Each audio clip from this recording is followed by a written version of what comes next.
Life Audio. Today on Talk About That, John does some retail therapy and ponders a bold new way to reduce his screen time. Meanwhile, I hit the road with way too much luggage and tell the strange history of the Patron Saint of Toothaches. Plus a conversation about vulnerability and why a life without humility is so dangerous. Today's episode is not sponsored by telepathy. Tell me you know what I'm saying without telling me you know what I'm saying. But first, a word from our actual sponsor.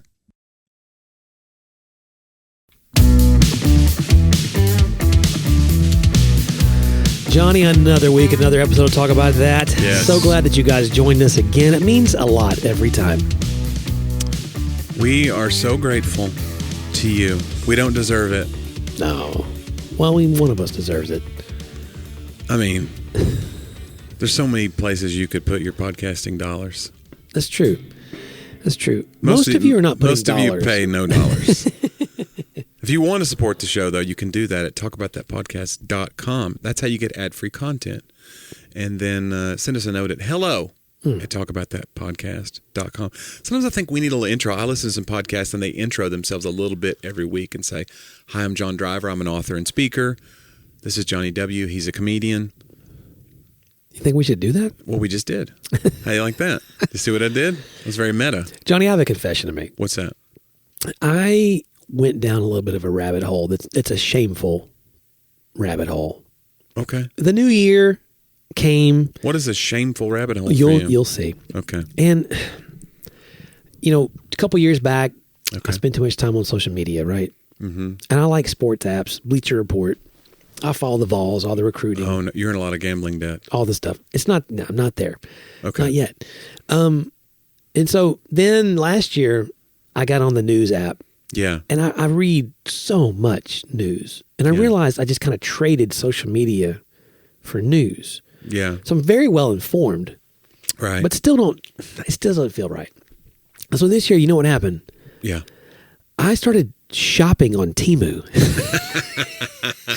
John, Temu, I can't help it. it's the worst stuff, though. It's low quality goods, right? I set like a I guess a limit. Well, give me an idea. Give me an example of what you're buying on Temu. I bought a cover for my mom's car or my car that's outside, like a snow cover with magnets on it because we had bad weather. Did it come and it's okay? I haven't put it on yet. But is it? It looks fine. Okay. Originally I bought some. Because a lot of people are getting Temu items and saying, like, that's the whole thing of, like, this is the Temu version of whatever. Like, meaning it's a knockoff version. It's a not good version. Like, I have a nice heated jacket for running. They had another heated jacket that was like $15. Heated jacket. And I already have the power pack for my other one. So it's a battery in the jacket? Yeah. That heats up like but the battery coils? didn't come with it. See, I already had a battery, so I could get this extra jacket. And I did, and it seems fine. And then they had like this because I was running in the cold at that moment. They had like almost Under Armour type fleece line stuff underneath. Yeah. There's one thing that's really cool. You know what? A lot of people would say that a jacket is already heated. Yeah. Because it's... Well, if you've been running, you sweat, and you walk home. I walk a lot after I run in the wind. This is cool. This is cool. All right. So you know how if your car breaks down... Yes. And no longer are the jacks we grew up with are real jacks. Like you have a handle, right, and you can jack the thing up, right? Right. But now you have these twisty things. The scissor jack thing. And I can't stand it. Yeah, it takes a million rotations to get it to go anywhere. So Temu has a thing. Okay. And it fits to the edge of that, and it's a little ratchet, and you can ratchet up from the side. Okay. So I got some of those. That's not bad. I got some headlight cleaner. How much money have you spent on Temu? I set a limit. You don't want to tell me the number. 6 or 7 things of these came free, by the way. Oh, totally free with your Temu bucks. Yeah, I spent $200. Okay, and that's it. All right, and that's all. Let me just say, is this retail therapy helping? I have stops now. Oh, okay. But they do have this. Did somebody have to sit you down and be like, Joan, we got to talk? I think Laura was Stuff's like, piling up in the garage. What are you doing over there? And the thing is, I'm about to redo the office. Yeah. And partially why this happened is I was shopping because I have shelves coming and a new desk coming.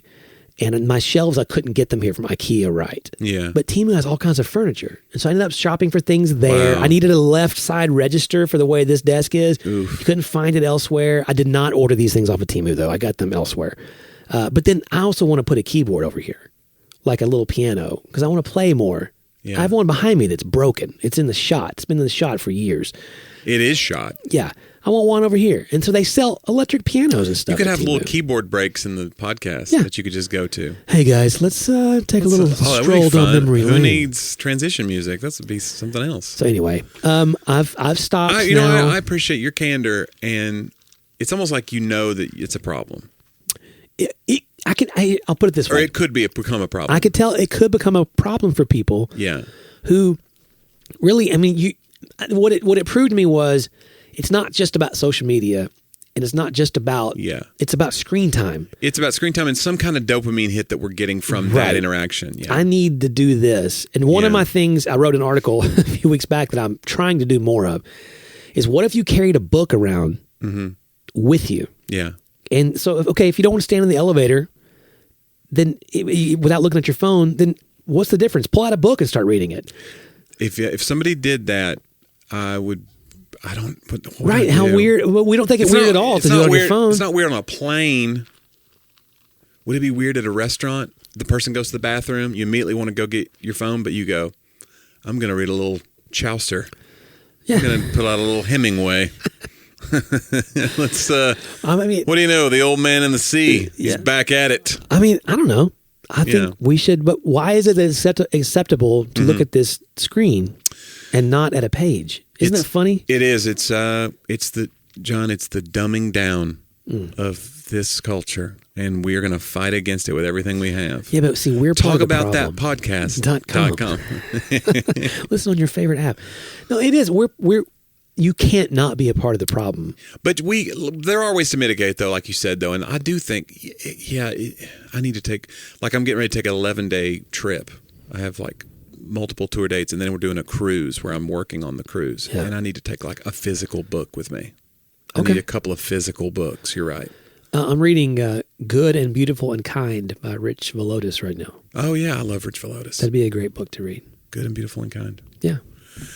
I'll look into that because I have like today, and then we leave tomorrow, so I got like a day to get like my packing together. And it's one of those trips too where you always tell your wife like, sweetie, it's 3 days. Please don't overpack. Like it's 3 days. You don't need to do all that. Like I can't say that to my wife. No, we're going to be gone 11 days. No, you can't say that. Like. First of all, I'd be wrong because the cruise, you got to have like a formal outfit. You got to have all this You're stuff. You're underpacking. Is right. What the problem That's what I'm is. saying is I have to leave room for her to fully pack what she really needs to bring. We have a whole cruise. Like Laura became the cruise hack person. Yeah. Like you can take these little clips that are magnetic and the walls. Right. Because they're metal. Magnets. And so like she made it where we had, especially we had Sadie when she was little, she's in the same room or whatever, like you could pull curtains. She had like things everywhere where all the stuff you needed was easily accessible. She put like a little room petition up? Yeah.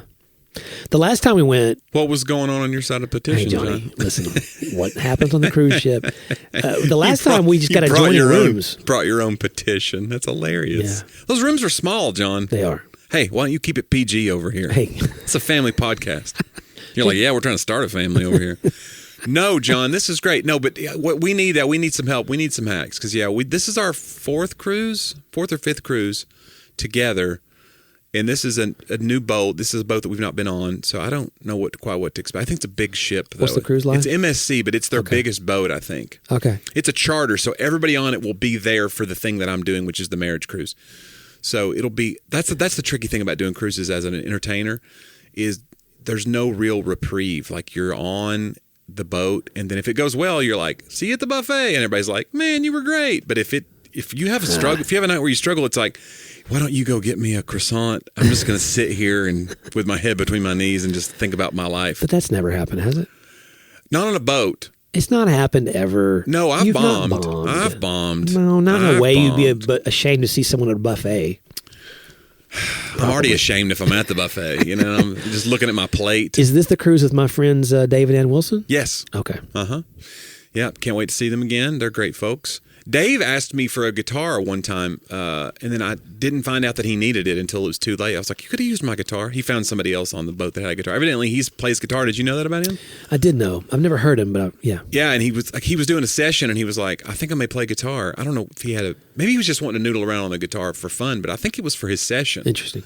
So he was like, I couldn't find you. And I was like, you could have borrowed my guitar. I don't care. He goes, I figured you were weird about it. Some people are really weird about borrowing their guitar. I go, I don't care. It's just Yeah, Anne has a new book that we worked on coming out. I don't think it's out. Can you talk about it?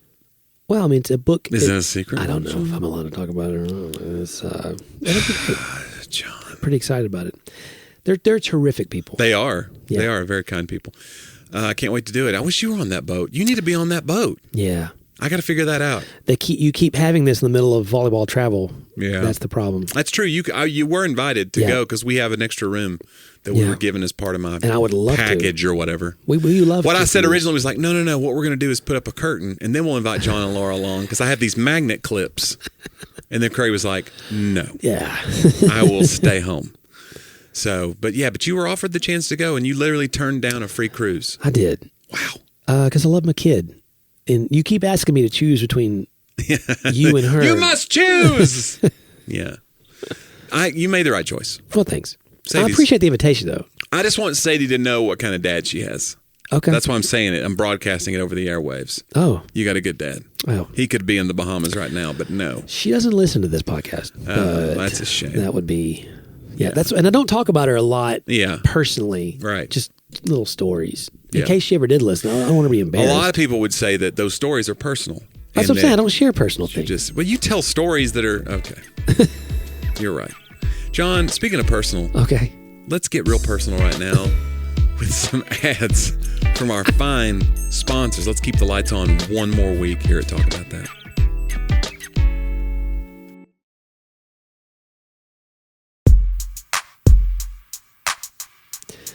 Personalized ads sounds... You like that? It does. I don't like the sound of that. It sounds... Oof. Yeah. That's where it's headed, but I mean, it already probably is a personalized experience for people who...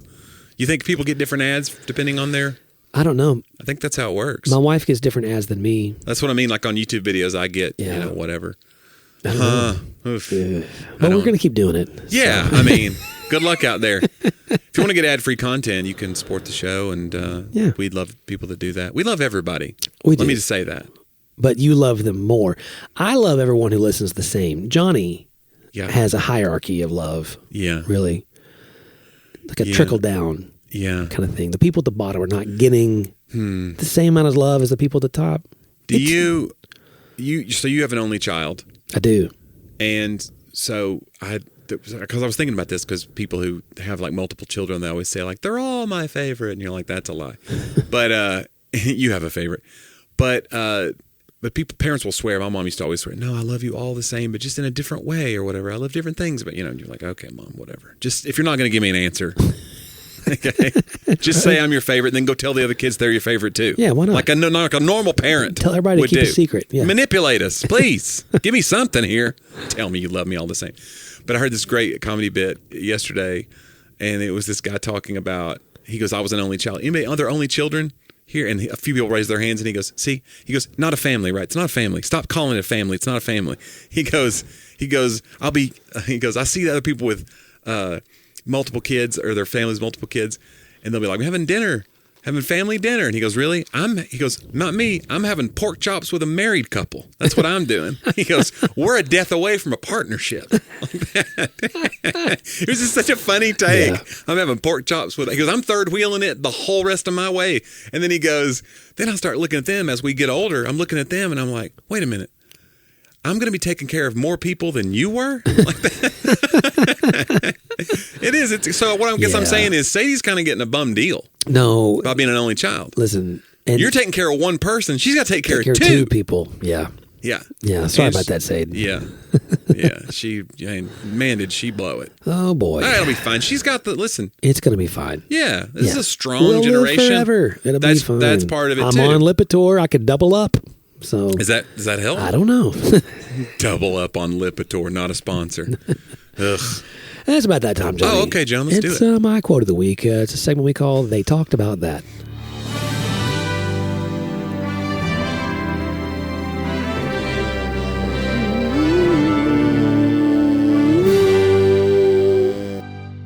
Yeah, sorry. Whew. Was that from the humming? It was. The harmony note? Still fighting the sickness. I'm sorry. Brene Brown. Yes. Vulnerability is not weakness. And that myth is profoundly dangerous. Yeah. Okay. I think, did I tell the story? I think I did, about the lady who came in and I spoke from a vulnerable place, and two weeks ago, I think. No, it wasn't 2 weeks ago, but you have told the story about, like, she was, like, worried about your salvation. Yeah. Yeah, like she took that to mean, like, oh, no. Yeah, and vulnerability has, I mean, I think what does the word mean to you, right? And I think the words that come to mind would be somewhat transparent or genuine. Uh-huh. Above all, humble enough to admit that you have either problems or flaws or both that can be discussed. And I feel like that there is a little bit of a movement afoot that this really is true, that vulnerability is considered no longer to be a strength, but it's considered a weakness. That if you're willing to share where something could go wrong, mm-hmm. then it's almost like people are waiting to pounce on that, and you're not considered strong. And something that I talk to Sadie about a lot is like, look, when God brings you your person and you're looking for your person, mm-hmm. like the most important thing is going to be that, one, you're both willing to give in, right? You're both willing to be humble enough to say that you could be wrong. Mm-hmm. And that, two, you both understand how to communicate that. Like, that you have to be equally yoked in communication, in my opinion. You can grow into those things in communication, but it's so much easier if you both start like, okay, I know that I'm not the answer to all the problems. And poor Laura, my wife, there are plenty of times I didn't understand that, but I had failed enough in life at that point, early in marriage, to know that I didn't know everything, right? And now, the older I've gotten, that's become way more profoundly true. So I wish I'd have known it more.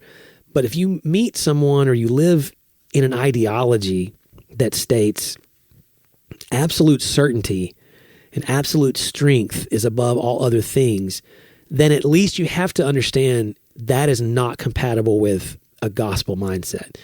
Like, it's not. And I read a quote yesterday where it talked about if what you're doing towards others is not in love, and they use the scripture, then Jesus didn't send you to do it.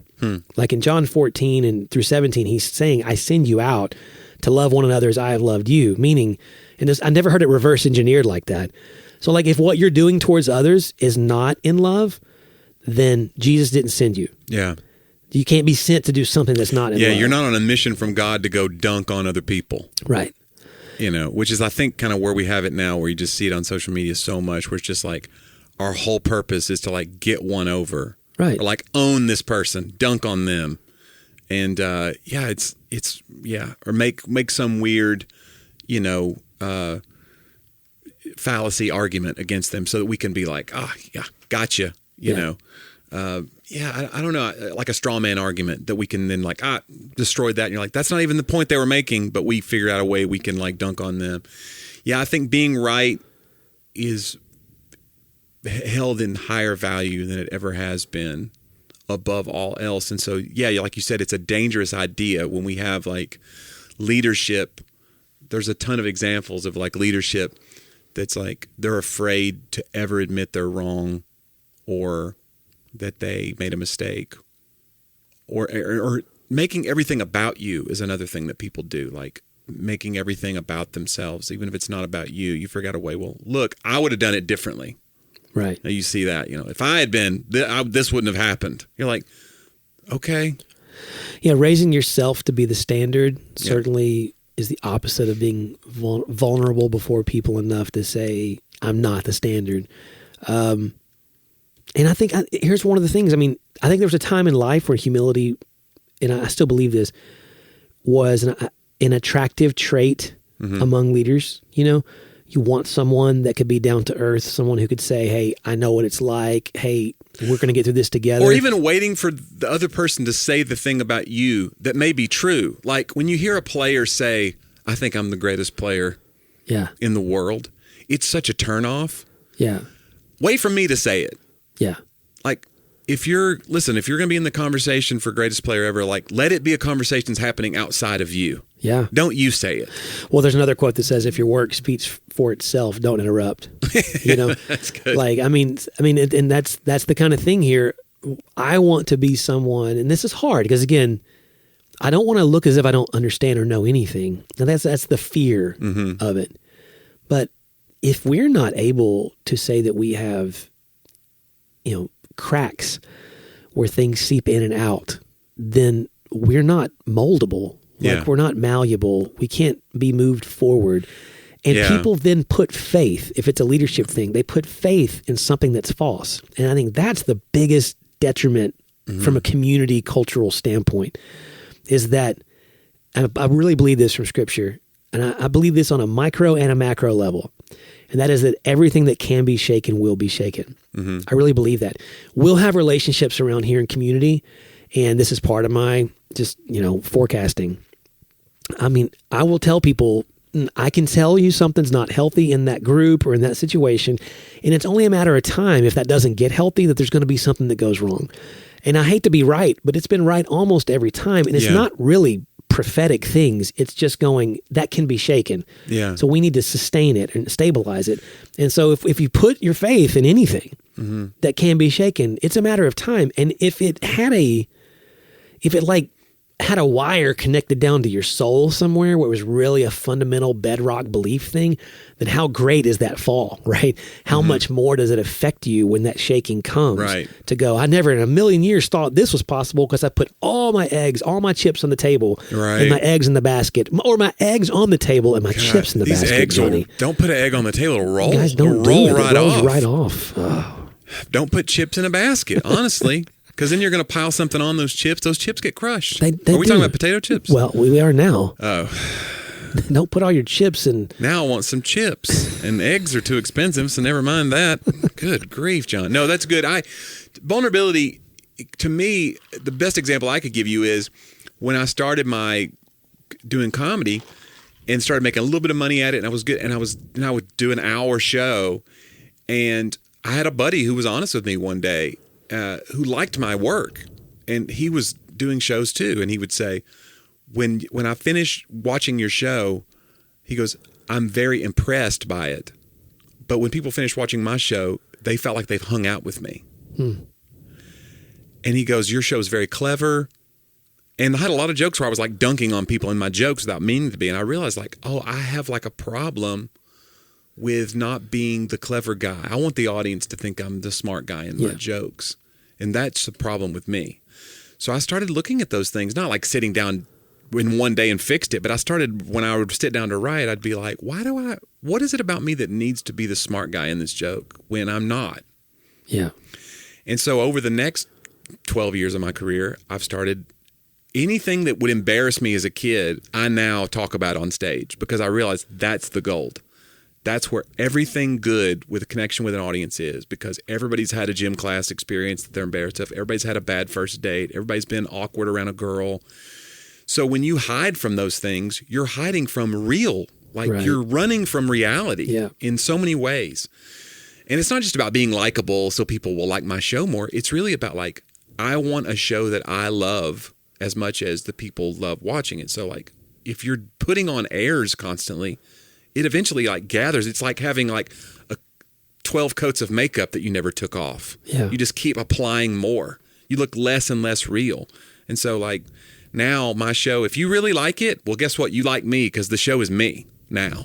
It just, interesting. It's all the cracks and all the flaws and all of it. So, and anyway, don't come if you don't want to though. I'm not going to try to force people. I mean, but tickets are usually pretty affordable. I don't know. John, let's do my segments. Speaking of jokes, let's do Johnny's old jokes. We call it Joke About That.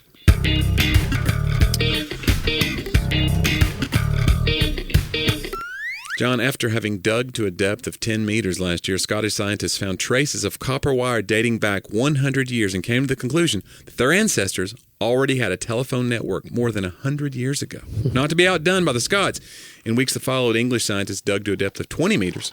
And shortly after, headlines in the English newspapers read, English archaeologists have found traces of a 200-year-old copper wire and have concluded their ancestors already had advanced high-tech communications network 100 years earlier than the Scots. 1 week later, the Kerryman, a Southwest Irish newsletter, reported the following. After digging as deep as 30 meters in a peat bog near Tralee, Paddy O'Droll, a self-taught archaeologist, reported that he found absolutely nothing. Paddy has therefore concluded that 300 years ago, Ireland already had gone wireless. A little UK. You like that? A little UK joke. John, let's do This Week in History. We call it Talk About Then. John, this week, 1825, the U.S. House of Representatives chooses John Quincy Adams as president, even though Andrew Jackson had defeated Adams in both the electoral and popular vote. Did you know this? He won both things and lost the presidency, and here's why. Because in the presidential election, Jackson had won 99 electoral votes, 41.36% of the popular vote versus Adams with 84 electoral votes and 30.92% of but the nobody had a vote. majority But nobody had a majority. Yeah. The election was turned over to the House of Representatives as per the 12th Amendment. On February 9th, 1825, they chose Adams, making him, so I guess it was a party thing. Yeah. They made him president. This infuriated Jackson supporters since Jackson had won both the electoral and popular vote. Well, won is a strong word. He had led, but without a majority, no one wins. Yeah, they couldn't declare a winner. Interesting. But he had the for the guy to have the least amount. Yeah, this is when the Republic side of the democracy comes into play, representative government, and when it's not all about the rule of the people. Yeah. Another political one, born this week, 1773, William Henry Harrison was born. And I know a little bit about this because he was the 9th U.S. president, but he died of pneumonia 31 days after taking office, making him the first U.S. president to die in office. His inaugural address took almost 2 hours. There's a preacher going on here. It's the longest in American history. 3 weeks after his inauguration, he became sick with a cold. So a lot of people tie the things together. He shouldn't have been out that long, the 2-hour speech, blah, blah, blah. But it's 3 weeks later, but we never know. And, colds are... Harrison's doctors tried several cures. This is my favorite part about this old medicine. Such as opium and leeches. But to no avail. Yeah. Yeah. That'll do it. Just, hey, why don't you get me really high and put some bugs on me? And let's just see if this helps my cold. Yeah. Anyway, he didn't make it, and he died 9 days later. Who replaced Harrison? What year? And that was 1841. Ooh. Polk? No. Let's go ahead and say John doesn't know. John may not know that one. John's a failure at history. Who? 1841. That's a tough time. Yeah. It's a tough time, Johnny. Well, it's a long time ago. It was. In a land far, far away. It was a land far, far away where they put leeches and opium. For every what common if you gave the opium to the leeches first? They can't find kill two you. birds with one stone. That's These right. leeches are like, are you seeing this? Take this. Yeah, that's some wild leeches. Technically, they probably got the opium from sucking the blood. Yeah, it's in there. I thought about these that. These leeches were having a day. Yeah. John, this is a weird one, but finally, this week is the feast day of Saint Apollonia. I don't know a lot about the saints, but some of them are really strange, like the saint of... There's one that helps you find... Like I know a few Catholic people, and they say when you're missing something, like you can't find your car keys, you pray a prayer to this certain saint that helps you find missing things. Okay. I always think it's kind of interesting. This is the Saint Apollonia feast day, patron saint of dentists and people with toothaches. Huh. And it's because... After having her teeth beaten out for refusing to renounce her faith, she leapt to her death in a fire. Ooh. That's a dark... I hate to end the show there, but just the fact that there's a patron saint of toothaches, I thought it had to make the list. Well, you got to think throughout history, toothaches... I mean, it's not like you had modern dentistry to deal with. That's true. And they're pretty awful. You'd be praying some prayers. Yeah. I think about Tom Hanks in Castaway. Right, with the skate, and he'd take a skate, an ice skate, and put it at the end of it, and he'd hit it with a rock or something, and he just conks himself out. Yeah. He didn't have opium or leeches. No. He just had a skate. A skate, which... That's kind of a clever plot in Castaway, because if they wanted any props for him to have, they could just put it on the FedEx plane. Yeah, that's what it was. For it to wash up. And I mean, the one package he doesn't open, that he takes and delivers at the very end of the whole movie? Oh, I can't remember. Yeah. I barely remember that. I don't think they ever tell you what it is. Oh, he just took it because he was like... I think they insinuated that he might start a relationship with the woman he delivered the house. Oh, really? Yeah, like she's out in the middle of nowhere in Texas, but...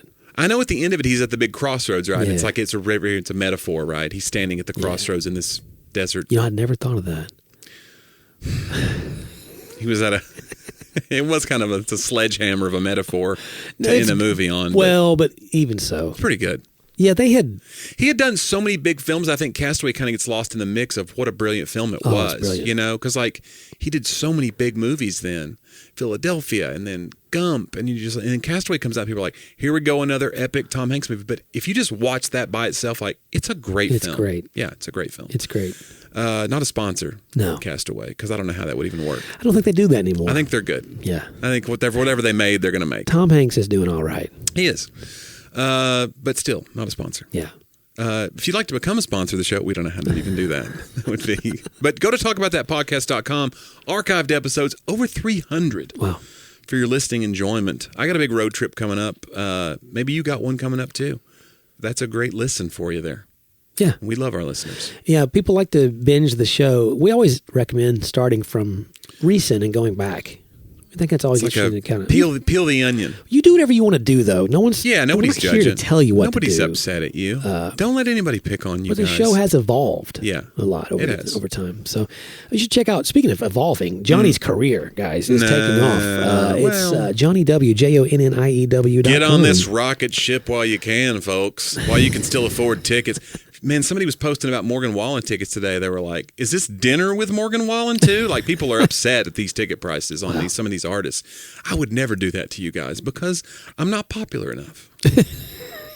Y'all would just laugh if I said, hey, $1,400 for front row. You'd be like, what? Yeah. Is this a... Well, you have to sell a lot fewer tickets. That's true. All I got to do is sell a couple of those things. You can get 10 of those things. You're doing great. 10? One. How much would you pay, John? To come watch you? To come see me. I mean... John's always like, can I get on the list? I'm not. I'd pay, hey, whatever it takes, Johnny. Oh, I appreciate that. Whatever it takes. That almost felt... I was being vulnerable, and then I felt like you were insincere. Well, your vulnerability is not a weakness to me. Oh. So I didn't want to, That's anyway. right. It's just out here. That's right. Hey, guys, thanks for the time you gave us today. We'll look forward to doing it again next week. You're on? Talk about that.